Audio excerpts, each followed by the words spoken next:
अलीगढ़ में इन्वेस्ट करना, property invest करना कितना यूज़फुल? मैं ये बताऊं, अलीगढ़ ही नहीं, दिल्ली एनसीआर के 150 किलोमीटर में आप कहीं भी इन्वेस्टमेंट करते हो तो मैं समझता हूं कि आपका इन्वेस्टमेंट बहुत ही फ्रूटफुल, बहुत अच्छा होगा और उसका जो रेशो होगा वो कहीं ना कहीं बहुत अच्छा होगा। नमस्कार नवीन सरपंच जी, मैं दीपिका। आप ये बताइए, ये जो अभी प्रॉपर्टी के बारे में क्या हाल है? दीपिका जी, मैं Narendra Sangwan, managing director Sangwan group, Sangwan city की तरफ से सभी अलीगढ़ वासियों और देशवासियों का हार्दिक वंदन अभिनंदन करता हूं और सभी को नमन करता हूं। जैसा कि आपने कहा कि जो अभी हाल फिलहाल में प्रॉपर्टी का जो चल रहा है, अगर आप दिल्ली एनसीआर की बात करो तो थोड़ा अलग है, और दिल्ली एनसीआर से जुड़े हुए जो सराउंडिंग में लगभग 150 किलोमीटर के अगर दायरे में आप बात करते हो, जिसमें कि आगरा भी जुड़ता है, मथुरा वृंदावन जुड़ते हैं, अलीगढ़ जुड़ता है, बुलंदशहर हमारा जुड़ता है, और जो मेरठ तक का एरिया पूरा, और उधर सोनीपत, पानीपत और बहादुरगढ़ का पूरा एरिया जुड़ता है, नीमराना और ये सारा पूरा बेल्ट जुड़ती है। तो अगर आपका क्वेश्चन जो आउटर एरिया है उसको लेके है, तो आज की डेट में क्योंकि हमारा दिल्ली एनसीआर जो पेरिफेरल बना है उसके अंदर तो अब कोई भी ऐसी लैंड नहीं बची है जो कि लैंड किसान के हाथ में है। अब ज़्यादातर लैंड जो है वो एक या तो डेवलपर या किसी भी अच्छे व्यापारी के हाथ में पहुंच चुकी है। तो उसकी वजह से थोड़ा सा वहाँ लैंड रेट ज़्यादा होने की वजह से जब हमारे पास रॉ मटेरियल महंगा आता है तो उसका जो लेआउट सेंक्शन होने के बाद जो प्रोडक्ट बनता है वो मार्केट में अपने आप अप हो जाता है। ठीक है, जो हम आउटस्कट की अगर बात करते हैं दिल्ली एनसीआर की, तो वहाँ अभी भी बहुत रीजनेबल रेट हैं। उस रीजनेबल रेट को अगर हम लेके, क्योंकि सारे जो भी जितने बड़े इन्वेस्टर्स हैं वो दिल्ली एनसीआर में परचेज ना करके आउटसाइड में भाग रहे हैं, इसलिए आउटर एरिया के भी थोड़े से रेट अप हुए हैं। लेकिन इन कंपेरिजन ऑफ एनसीआर अभी रेट काफ़ी कुछ लेवल से देखा जाए तो दिल्ली के आउटस्कट के जो मैं बता रहा हूँ, जो दिल्ली से 150 किलोमीटर के दायरे में है, वो रेट वहाँ रेट अभी भी बढ़िया है। जैसे कि you can take example of Aligarh. Aligarh जो है एनसीआर के बिल्कुल नज़दीक 120 किलोमीटर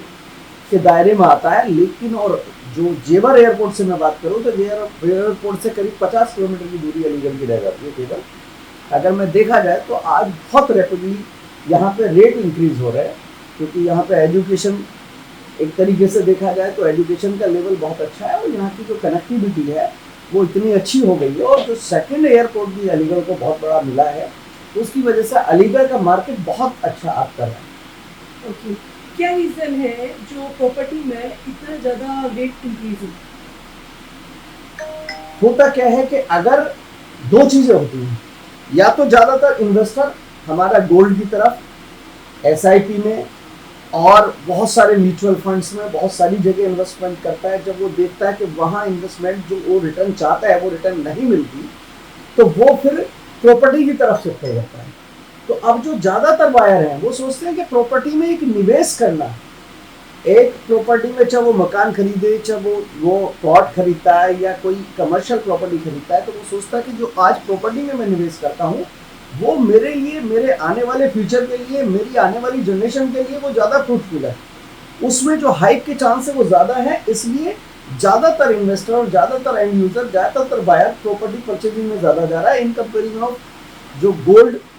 परचेज करता था, कमोडिटी में डील करता था, एसएलपी प्लान में लगाता था, म्यूचुअल फंड में लगाता था, नाना प्रकार के इंश्योरेंस प्लान में लगाता था। अदर जगह वो इन्वेस्ट करने की बजाय वो प्रॉपर्टी लाइन को ज़्यादा सेफ और सिक्योर मान के चल रहा है इन फ्यूचर को लेकर। अलीगढ़ में इन्वेस्ट करना, प्रॉपर्टी इन्वेस्ट करना कितना यूज़फुल? मैं ये बताऊं, अलीगढ़ ही नहीं, दिल्ली एनसीआर के 150 किलोमीटर में आप कहीं भी इन्वेस्टमेंट करते हो तो मैं समझता हूं कि आपका इन्वेस्टमेंट बहुत ही फ्रूटफुल, बहुत अच्छा होगा, और उसका जो रेशो होगा वो कहीं ना कहीं बहुत अच्छा होगा। उसमें जो ग्रोथ रेशो होती है, तो देखा जाए तो जो अलीगढ़ शहर और अलीगढ़ के सराउंडिंग के जितने भी शहर हैं उसमें पिछले गत 5 वर्षों में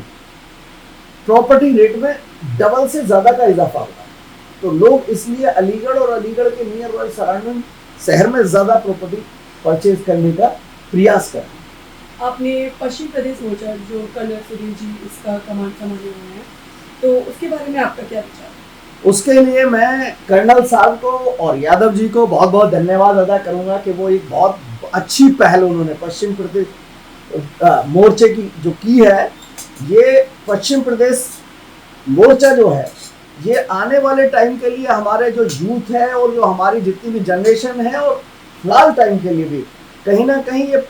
मील का पत्थर साबित होगा, क्योंकि जो इस तरह का जो ये प्लानिंग दिमाग से और एक अपने कर्मों के जरिए लेके चले हैं, उसमें आने वाले टाइम में कहीं ना कहीं उत्तर प्रदेश का अगर कहीं ना कहीं एक इस तरीके से बंटवारा होगा, छोटा प्रदेश बनेगा, तो जो छोटा प्रदेश होता है उसको डेवलप करने में टाइम कम लगता है और जल्दी से सारे संसाधन जुटाए जा सकते हैं एक क्षेत्रफल के दायरे से और पॉपुलेशन के दायरे से, क्योंकि उत्तर प्रदेश बहुत ज़्यादा डेंस है और बहुत ज़्यादा घनी आबादी है इसमें और लंबा चौड़ा क्षेत्रफल है। इसलिए जो भी संसाधन और जो सुविधा है सरकार के जरिए जो सुविधा आती हैं, क्योंकि इतना बड़ा क्षेत्र को डेवलप करने में टाइम लगता है, उसका विकास होना इतना आसान नहीं होता है। अगर उसको छोटा कर दिया जाएगा या उसको दो हिस्से में बांट दिया जाएगा तो मैं समझता हूँ वो सोने पे सुहागे का काम करेगा। आने वाली जनरेशन और आने वाली पीढ़ी के लिए वो बहुत ही फ्रूटफुल होगा, क्योंकि उसका डेवलपमेंट और विकास, उसका चौतरफा विकास किया जा सकता है। इस पहल में आपका क्या योगदान रहेगा?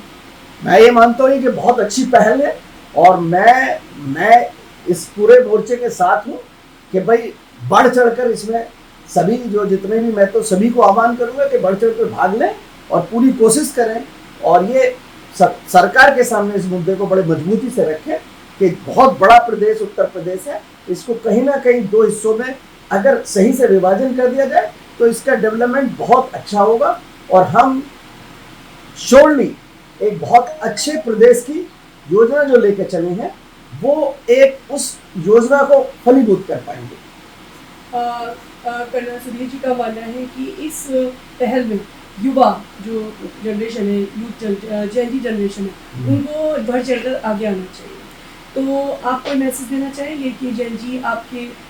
इस पहल को ध्यान दे और उनका साथ दे? मैं तो ये मानता हूँ कि जो भी जितने भी इस तरह के आंदोलन चलाए जाते हैं, जो भी इस तरह के मोर्चे काम करते हैं, जो भी संस्था इस तरह का वर्क करती हैं, तो वो अपने लिए नहीं करती, वो ज़्यादातर आने वाली न्यू जनरेशन के लिए कोशिश करती हैं। और जेन जी जनरेशन जो है उसके पास जोश है, जज्बा है, जुनून है, ठीक है, और अच्छा उनके पास एक बहुत अच्छी बुद्धिमत्ता है। तो मैं तो ये कहूँगा कि अगर जेन जी जनरेशन जुड़ती है तो इस आंदोलन के साथ आती है, इस मोर्चे के साथ आती है, तो इसमें चार चांद लगेंगे और जल्दी